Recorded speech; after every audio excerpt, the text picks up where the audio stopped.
What's up, everybody? Welcome back to RacingDudes.com. Welcome back to another one of our Kentucky Derby updates. Well, we are here. It's the week of the race. It's kind of crazy to think that we're almost here, and it's almost time to run this thing once again this year. Pretty darn excited about that. We'll give you kind of a general update of what is going on, but first and foremost, what we usually do to kick off these shows and why we have these shows is we do have a shake in our fantasy league. We got a shake for two horses today, Publisher and Final Gambit. So I'm just going to put the wheel on the screen. We get this out of the way first, and then we talk about the Derby a little bit. So Publisher and Final Gambit, that's the two horses that we will have a shake for here today. And let's get to it. Let's see what happens. So Publisher is going to be first here. It's the double D's, and it's Vinny and Dennis. I'll spin the wheel now. Let's see who gets Publisher. Will it be Vinny and Dennis, or will it be the double D's? It looks like it's going to be close. Oh, Vinny and Dennis will get Publisher. So the maiden goes to Vinny and Dennis. They will claim him and drop Statesman. So Statesman out, Publisher in for Vinny and Dennis. All right. Now, we do have one more to talk about. I got to update this real quick because Paul and the double D's will now be in for Final Gambit. So let's do Final Gambit, and I'll spin it one more time. Here we go. Final Gambit, and it looks like Final Gambit is going to go to the double D's. So there you go, unless this thing really speeds up, it's not going to. So the double D's will get Final Gambit. They will drop to Pan Street.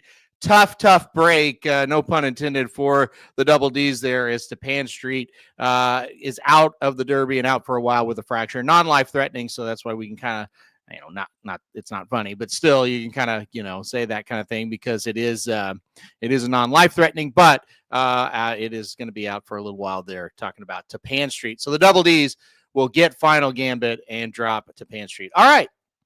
So that is that. That takes care of that. And I was going to talk about this. So these were the two horses. There may have been one more. I think Admire Daytona, Luxor Cafe. I'm not sure if they're owned or not, but these were two of the horses that weren't left. And so Davey Cleveland poses the question: who does it better in the Derby? Is it Publisher or is it Final Gambit? I think that's a really good question. I think that's a good match race, right?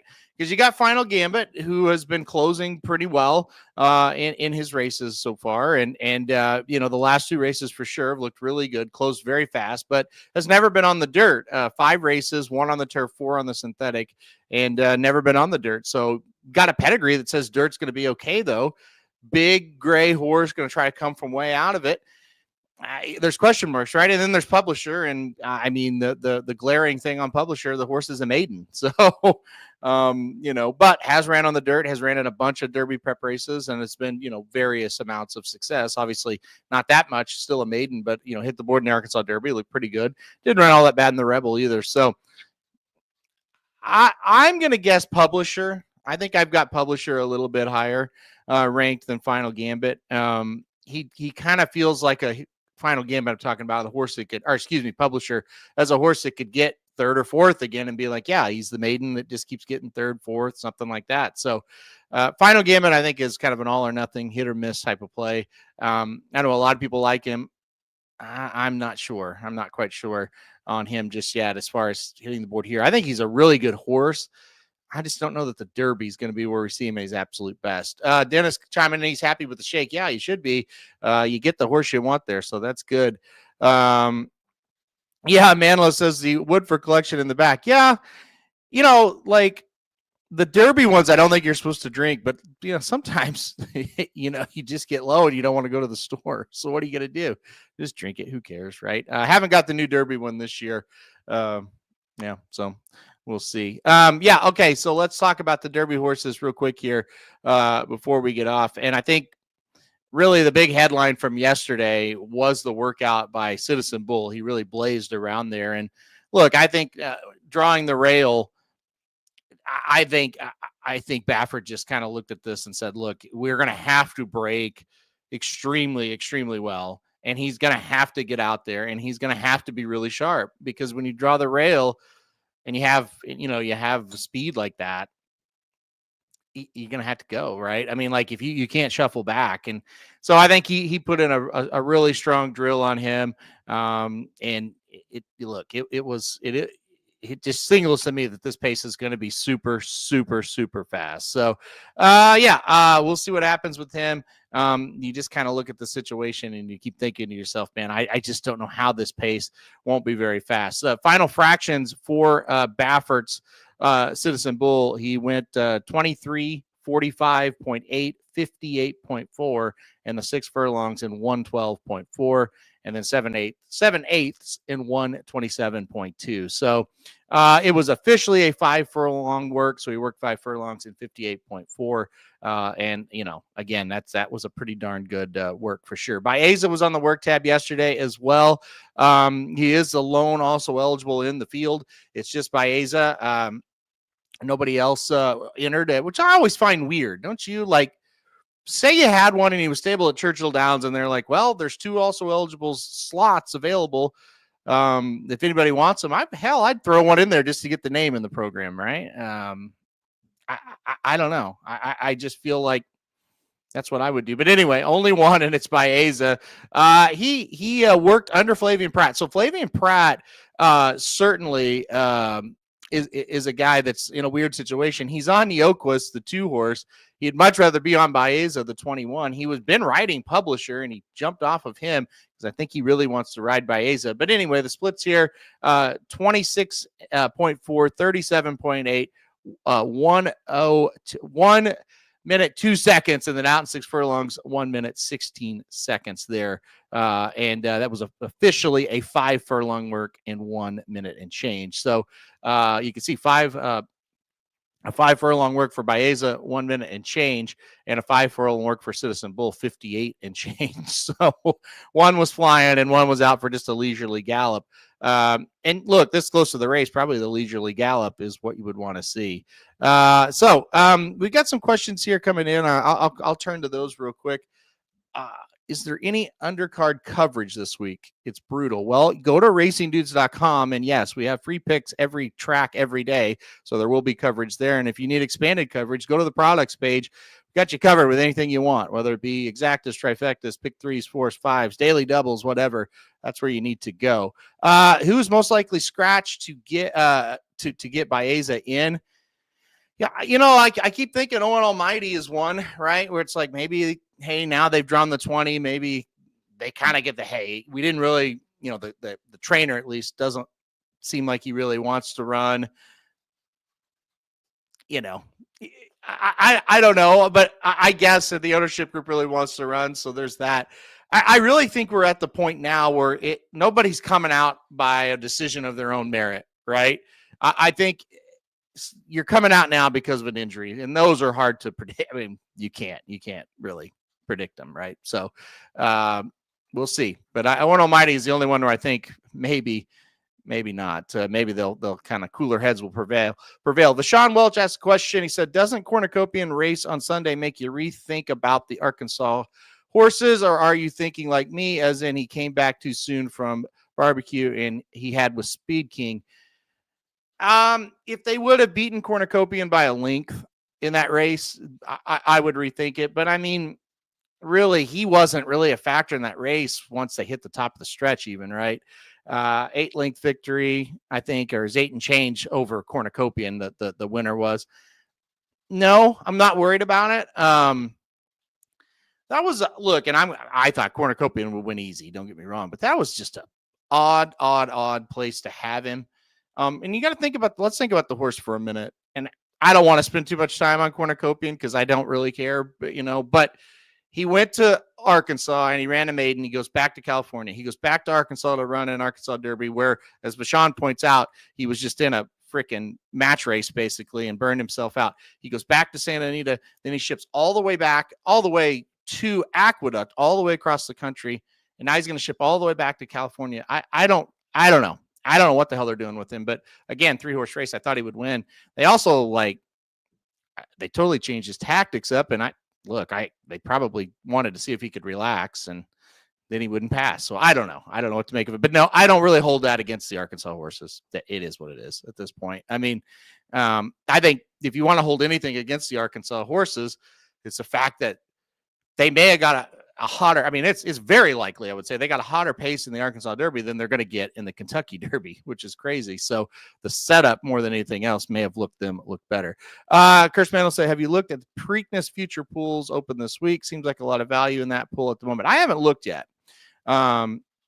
We'll see what that is. I haven't really, I know what it is, but I haven't looked at it because of the Derby situation. So, yeah, but I'll take a look at that there. I would guess like Clever again is probably prominent in that spot. But as far as like a new shooter, but maybe Baeza, because if he doesn't get into the Derby, I would think the Preakness would be next for him. So, all right. Yeah. Kevin B says maybe Grande is the most likely scratch because of Rapoli. We'll see about that one. I haven't heard anything. I think it was this time in the week, maybe the day before, where we started to hear the rumors about Forte. And then we're starting to, go to our people that kind of knew, and they're like, yeah, probably going to happen. So I have not had any of those rumors yet circulated to me about injuries or anything like that. So I think, like I said, we are getting to that kind of point in the week where we're going to start to know if these horses are kind of hurting or whatever, or sustained a little injury in those last works. We would know it by probably Wednesday, let's say, right? So I don't know. It seemed like this whole time Baeza was a 50-50 proposition, and I think he still is. So yeah, we'll see what happens. Here's another one. Do the dudes ever use Thorograph sheets? Apparently folks had Mystic Dan pegged last year due to his high Thorograph. Yeah, I mean, I do use them from time to time. I'll tell you this, and people will probably argue with me, and that's fine. But I think Timeform US and Thorographs usually have a lot of very similar ideas. Timeform US had Mystic Dan pegged as well. They had his race in the Southwest rated super high, one of the highest ones in the field. And I think my problem with Mystic Dan was he ran again in the Arkansas Derby, and he stretched out another 16th of a mile in distance, and he didn't look quite as sharp. So if the Derby was at a mile and a 16th, I don't know if I would have had him on top, but I would have had Mystic Dan in the top 2 or 3, but I just didn't think he could get a mile and a quarter. But yeah, I mean, based on the Timeform numbers last year, just the raw numbers, he fit fine, if not one of the top 1 or 2 or 3 horses. But Thorograph, yeah, I mean, it's a good tool. I think a lot of times for me personally, Thorographs are a little predictable, because the thing that they really take into account, at least from my experience, listen, I don't work for them, and I'm not trying to tell you to get them or not, but from my experience, they really take wide trips into account. And so I looked at them for the Kentucky Derby, and it's like, okay, you could almost predict, okay, Grande was very, very wide, so he got a higher Thorograph. You also have to run well as well, right? But he got a higher Thorograph because he ran pretty well and he was very wide. I mean, I'm very much simplifying this, right? There's a lot more to it than that. I'm just telling you like my experience of it. So, yeah, I mean, and that's kind of how it is, that distance traveled and the wide trips are really taken into account, and they probably should be, because if you're running further than the other horse, then you should probably get a little bit higher number. Is there a chance Owen Almighty wins? He doesn't like the distance, but he loves Churchill Downs. I really like Owen Almighty as a racehorse, but I can't sit here and tell you there's a chance. There's a chance in the fact that there's always a chance in horse racing. There's always a chance in the Kentucky Derby. After that, I'm really not thinking there's much of a chance. He breaks from the 20 hole. I just can't see it. And again, I just do not think this horse has any chance of getting a mile and a quarter. I also don't know that he absolutely just loves Churchill Downs. Like, he did break his maiden there, but he was second in the Iroquois there as well. So just 2 starts over the surface, 1 win, 1 second, and it was a pretty clear-cut second that day. So he obviously likes it. But look, he's ran well everywhere. I don't think he needs a track. I think he just needs the right spot, and I don't think that's it for him. All right, let's see. Yeah, no problem there, Alex. Like I said, I think it's a good tool. I don't know. Again, I don't use them daily, so I can't really speak into the ins and outs of it, but I do think they're a good tool. Sovereignty was also wide, and I believe, and I don't have that number off the top of my head, I believe Sovereignty got a pretty good Thorograph for the Florida Derby. Yeah. So, and again, he was wide, and but I think Tapan Street got a better one in that race, because I think he was fairly wide as well. So yeah, and then when it comes to Rodriguez, he actually got a worse number than Grande because he stuck to that rail the whole time. And I'm sure, again, there's other factors, but he was not wide at all. He was not wide at all. All right, let's keep going here. Have you watched the race for the crown? No, I have not. Probably won't. When you work in racing, you don't really watch those things to be any reason. I like Burnham Square. This is fun, by the way, to answer the questions. I wasn't going this way, but I love this. I like Burnham Square, but not seeing a lot picking him. Any reason I should back off of him? If you like him, no. There's no, I mean, if you like him, if you think he's the horse, if you think he's good enough, then I wouldn't back off of him. He's doing nothing wrong. Like, he had a pretty decent work from what I heard, like all of them. If you think he's good enough, go do it. Bet him. I mean, I always tell people this, like, I don't have to like the horse, for you to like the horse, right? I don't think he's fast enough to win the race. I think he can hit the board. But if you don't share that opinion, go do it. Don't let me talk you off of him. He's 12-1. You're probably going to get every bit of that. And like I said, reports are he's doing fine. So if you liked him before, no reason not to like him now. Have to change that non-transparent draw that the two Billy Bobs run the dice. Okay. Let's see. If you draw a line on Citizen Bull's last race, is he the favorite in the Kentucky Derby? No, I don't think so. Well, I mean, say he never runs in it at all. Well, he's coming off like a what would that be? 3-4 day layoff or 3-4 month layoff. I mean, you're not going to bet he's not going to be the favorite. If he wins, sure. If he runs second, he's probably not the favorite because it's journalism that would have beat him, I'm guessing, or even third. Now, if you draw a line through it, or you assume he runs third last time out and it's like a decent third, maybe he's 10-1 instead of 20-1. I could definitely see that. But the fact of the matter is, before the St. Antonio Derby, he had been very good, but he never really run a number that could match a few of the horses that were out there ahead of him. But you also had that kind of thought process of, I think he could run a little bit faster than what he has. I haven't really asked him. He didn't run very well, and we didn't get that kind of situation where it's like, okay, we saw him run a lot better. So, it is what it is. I think if you believe he's better than his last race, you're getting value for sure, because he would have been a much better odds if he runs second or if he runs third. Mandel said, I'm wild for making Locked my biggest bet of the weekend. Maybe to make him your biggest bet of the weekend, yeah, but I don't think you're crazy at all for liking Locked. I think he's got a great chance. He's the Pletcher horse that's in form. He's got to beat the Pletcher horse that's not informed. He hasn't ran a race as fast as Fierceness. Really, his top 2 or 3 races by Fierceness are better than anything Locke has run. But you got 2 things. One, Fierceness is stupidly inconsistent. Now, he's went towards fixing that. The last 3 races have been consistent and really good. And 2, he's not in form. Like, we haven't seen him since the Breeders' Cup. So Locke could be in form and could be the horse. Again, I wouldn't make him your biggest bet, though, because if they both run their best race, I don't think Locke can beat Fierceness. Just my opinion, though. Yeah.